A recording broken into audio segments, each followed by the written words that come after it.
자, 정입 한목을 보겠습니다. 정임 합화목. 정화와 임수가 만나서 합을 해서 목을 만들어내죠. 자, 보겠습니다. 자, 우리가 정화는 앞에서 청간론에서 정화는 뭐라고 했죠? 병화는 태양이고 그 외에 다른 모든 불빛은 정화로 보면 된다. 그렇죠? 그리고 태양은 빛 에너지고 정화는 열 에너지다. 이렇게 보면 된다고 했죠? 어쨌든 정화는 뭐 달도 될 수 있고 별도 될 수 있고 전기불도 될 수 있고 아무튼 태양 이외에 다른 빛은 전부 정화로 보면 된다. 촛불로도 볼 수 있고요.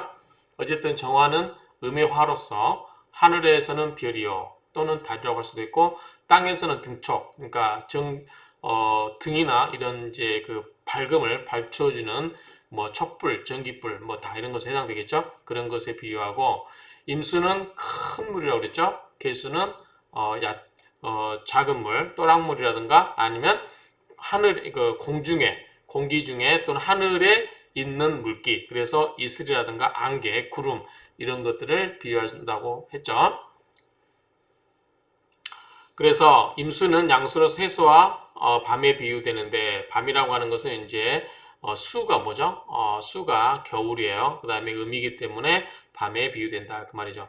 그러니까 정임합이라고 하는 것은 큰 호숫가에 깜깜한 큰 호숫가에 촛불이 하나 켜져 있다 이렇게 생각을 해보세요. 큰 호숫가에 작은 불이 하나 있다. 뭐 그게 촛불이 됐든 반딧불이 됐든 어쨌든 넓은 호수에 그런 조그만한 불빛이 하나 밤에 있다. 이 정도 보면 느낌이 와 닿나요? 어쨌든 그런 상태라고 보시고 그러면 이런 경우는 자 정화는 뭐죠? 정화는 여자로 보겠죠. 왜냐하면 임수 입장에서 보면 정화가 정제죠. 수극화로 극을 하고 그 다음에 음양이 다르기 때문에 정화가 정제고 정제 입장에서 보면 임수가 정관이 되죠. 그렇죠? 자기를 극하는 거니까 관이고 음양이 다르니까 정관. 그러니까 정화가 여자고 임수가 남자라고 보면 큰 남자, 큰 호수 같은 남자의 조그마한 불빛이 반짝반짝 빛나는 그러한 정화가 있는 그런 상태라고 하는 거죠. 그래서 캄캄한 넓은 큰 호숫가에 아무도 없는 그런 인적한 곳에 이 조용하게 둘이 만나는 은밀하게 합하는 것과 같아요. 이것을 음란지합이라 한다라고 하는데 이게 정말 맞는지를 모르겠어요. 왜 음란지합이라고 하는지에 대해서는 여러 가지 이야기들이 많아요. 이 음란지합이라고 하는 것에 대해서는 여러 가지가 많은데 이제 일부 뒤에서도 이야기하겠지만 예컨대 생산을 목적으로 하지 않고 단지 성적 즐거움을 위해서 성적 결합을 하는 거 이런 것 때문에 음란지합이라고 한다 이렇게 하는 얘기도 있고 어쨌든 음란지합이라고 해요. 무조건 뭐 옛날 교육 같으면 뭐 음란지합으로 알고 외우라고 하는 거죠. 근데 뒤에 가서 천천히 나오니까 그래 설명하고요. 고로 여자의 사주에 정임합이 있고 육신이 편중되면 애교가 많고 마음이 쉽게 흔들리며 남자의 꾀임에 쉽게 넘어가거나 음란하다 하여 꺼리는데 자 여자 사주에 정임 한목이 돼 있다. 정임 한목이 돼 있고 그 다음에 육신이 편중된다. 뭐 이런 식으로 가면 어쨌든 정임 한목이 돼 있으면 여자가 쉽게 넘어간다. 쉽게 그래서 애교도 잘 부리고 그러기 때문에 약간 음란하다 이렇게 봐서 남자 입장에서는 이제 그런 사람을 부인으로 두거나 할 경우에 꺼려한다 이야기죠. 그런데 남자의 경우나 사주가 조화를 잘 이루면 다정다감하고 애교가 있는 거 좋잖아요. 그렇죠? 정신력이 뛰어나고 이제 왜냐면 화하기 때문에 정화가 우리가 앞에서 이야기할 때 정화는 뭐라 그러지? 약간 정교적인 우리가 촛불 펴놓고 뭐 기도 그런 것처럼 어떤 정신적인 그런 것을 많이 추구한다고 그랬죠? 영혼적인 그런 거를 그래서 정신력이 뛰어나고 자부심이 강하면서도 인자한 성품으로 지고청심 뜻이 높고 맑은 마음을 가진 귀명으로도 본다 이렇게 돼 있어요. 그러니까 우리가 음란지합이라고 해서 맨날 그렇게 볼 필요는 없다고 이제 백민 선생님 이렇게 이야기를 하고 있고요. 어쨌든 그렇게 보면 되고 또 다른 설명을 볼게요. 정임합은 감정에 흐르기 쉽고 색을 좋아하며 고결하지 못하다. 이건 아마 옛날 이론 같아요. 감정이 흐르기 쉽고 색을 좋아한다. 우리가 이제 관상을 볼 때 눈빛이 흐른다고 하죠. 눈빛이 흐르는 경우 그런 경우 이제 새끼가 있다 이렇게 이야기하죠. 그래서 영화 세교역계인가요? 그 새끼라는 영화에 보면은 그 여자의 눈빛이 흘러간다. 약간 그렇게 우리 관상 시간에 배웠던 것 같아요. 어쨌든 이게 그 감정이 흐르기 쉽다. 그러니까 감정에 이제 여자가 감정이 흐르기 쉽다는 것은 쉽게 이제 감정이 약해지기 쉽고 넘어간다는 분위기 잘 탄다는 거죠. 우리가 이제 그 밤에 여자 얼굴 보면 이뻐 보인다고 하죠. 그런 것처럼 어쨌든 그 어두운 밤 호숫가에 외롭게 떠 있는 뭐 조그마한 불빛 이렇게 본다면 굉장히 정적이고 외롭게 느낄 수 있겠죠. 그런 상태에서 감정이 흐르기 쉽고 색을 좋아하여 고결하지 못하다. 또 이렇게 평가할 건 아닌가 요즘은? 만일 12운성에 사 또는 절이 있거나 육신의 평관 또는 함짓살이 있으면 음란으로 파가한다. 뭐 함짓살 이런 거 있는데 나중에 보고 평관도 뭐 그렇게 정관에 비해서는 좋지 않죠? 여자도 음사를 좋아하고 음란하고 그런 것 간사 뭐죠 이게 사자가 이제 음란한 그런 계통이죠. 그런 것을 좋아하고 대개 늦게 결혼하거나 나이 많은 사람에게 시집을 간다. 오히려 요즘 세대 같으면 더 결혼 늦게 하라고 하겠죠. 이런 사람들은 결혼하거나 나이 많은 사람에게 시집을 간다. 그리고 평생 중전반이 좋으면 후반이 나쁘고 전반이 나쁘면 후반이 좋다. 그렇죠? 그러니까 한쪽이 평생 좋을 수는 없다는 거죠. 정일생으로서 임과 간합이 있으면 소심하고 질투가 강하고 자 정화 입장에서 보면 자 정일생이면 임수와 간합하면은 정 입장에서 임이 들어오기 때문에 남편이 들어온 거죠. 그런데 이제 정일생의 특징은 이 임수에 대해서 합을 하기 때문에 약간 불안한 거죠. 왜냐하면 그래서 소심하고 질투심이 강하여 몸이 마르고 키가 큰 사람이 많다. 이거는 모르겠어요. 왜 그런지 키가 큰 사람이 왜 많다는 건지. 그 다음에 이밀생에 이제 이번에는 이밀생이에요. 이밀생으로서 정과 갑을 하면 이건 남자 입장으로 보겠죠. 남자 입장에서 정과 간합이 있으면 성질이 평굴하고 노하기 잘하며 심리가 없으면 몸집은 크다. 이제 주로 이제 그 우리가 음란지압으로 보기 때문에 그 합이 좋지 못하다 이렇게 평가를 하는 것 같아요. 어쨌든 그렇게 일단 설명을 하고 아마 이분은 어, 보죠. 사주정서 쓰신 백영관 이분인데 아마 이분은 옛날 책에서 가져와지 않았을까 이런 부분을 그렇게 생각이 됩니다. 어쨌든 옛날 이 내용이 좀 굉장히 옛날 멘트죠. 그 다음에 또 볼게요. 자, 정의맘은 음란지압으로 그 여인이 대개 음탕한 마음으로 남자와 바람을 피거나 야반 도주하는 것으로 이해하는 견해도 있다. 이건 아마 김동환 선생인가요? 그렇죠? 이게 뭐냐면 이제 옛날에 우리가 여자가 바람나면 뭐죠? 자식이 치마를 붙잡아도 그냥 얘를 뿌리치고 간다. 뭐 시장바 우리들 장 보러 가다가도 그 뭐죠?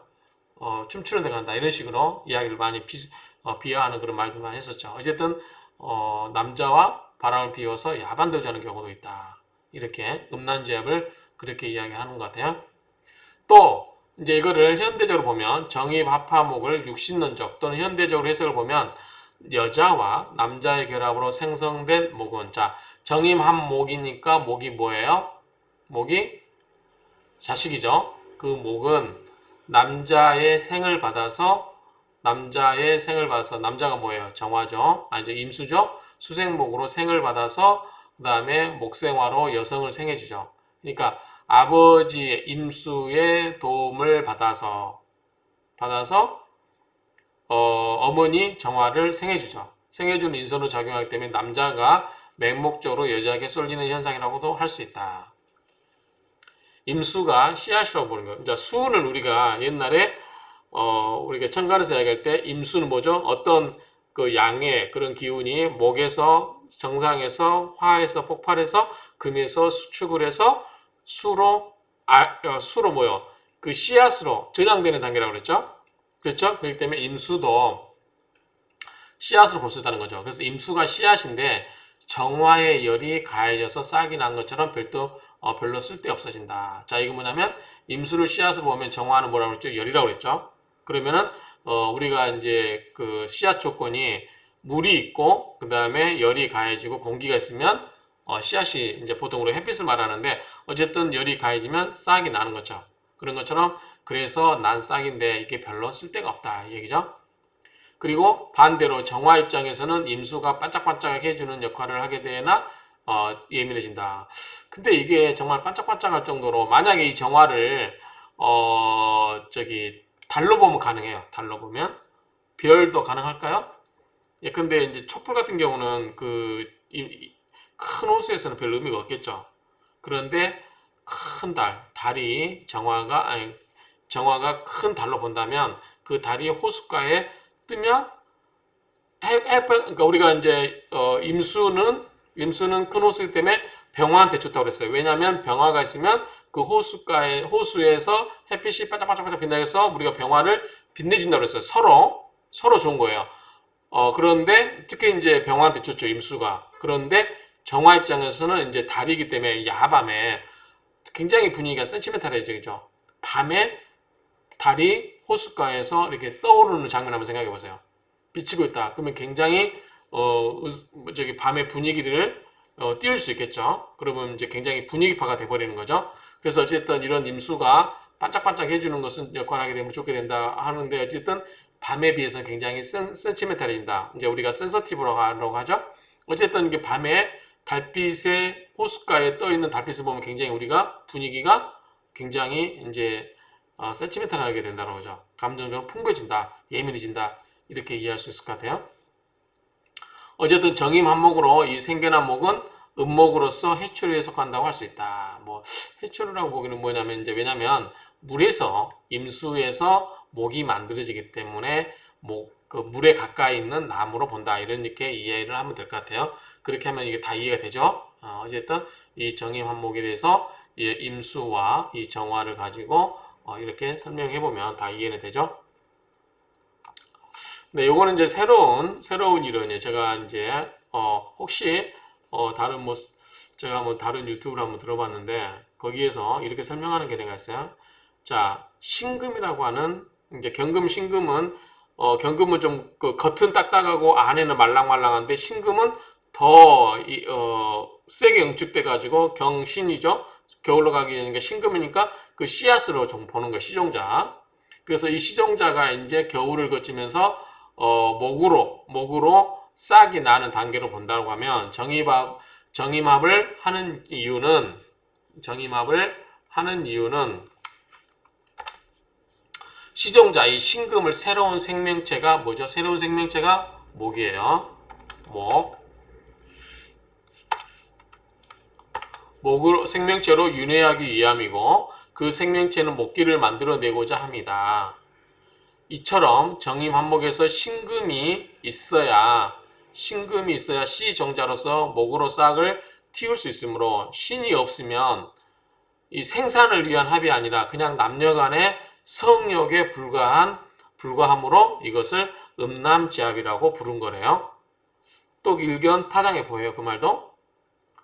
그러니까 여기에 의하면 결론적으로 말하면 이 정임 한목 하는 데는 반드시 뭐가 있어야 된다? 신금이 있으면 정임 한목에서 신금이 뭘로 바뀐다? 목으로 바뀐다. 씨앗이 목 새싹으로 움터서 돈다. 근데 신금이 어떤 그 결정체인데 그게 신금이 물도 있고 임수가 들어오죠. 물도 있고 거기에서 빛은 좀 하기 그렇지만 따뜻한 열이 있기 때문에 이 신금이 싹쓸 돋아서 뭘로 바뀐다? 목으로 바뀔 수 있다. 이런 거라고 해요. 그래서 만약에 신금이 없이 정임 한목만 있다. 사주에. 그러면 이거는 그냥 음란지압으로 굉장히 섹스 지향적인 성적 욕망에 사로잡힌 그런 것으로 보기 때문에 이것은 음란지압으로 봐야 된다라고 하는 것 같아요. 그래서 결론적으로 이 정임 한목이 의미 있게 되려면 이 목으로 싹이 돋으려면 신금이 있어야 된다고 하는 거고 만약에 신금이 없으면 목으로 생산해야 되는데 시종자가 없기 때문에 결국은 남녀 간의 쾌락을 위한 섹스에 불과하기 때문에 이것이 음란지압으로 된 거다라고 하는 거고요. 만약에 사주 원궁에 정임 한목이 되는데 신금이 있고 또 사주 원국에 목이 있다. 예컨대 묘목이 있거나 또는 물목이 있거나 그렇게 될 수 있겠죠. 그런 경우는 이게 씨앗이 목으로 자랐기 때문에 이것은 보다 어떤 결실이 있기 때문에 이것은 재성으로도 있고 돈이 많게도 된다. 라고 이렇게 설명하고 있는데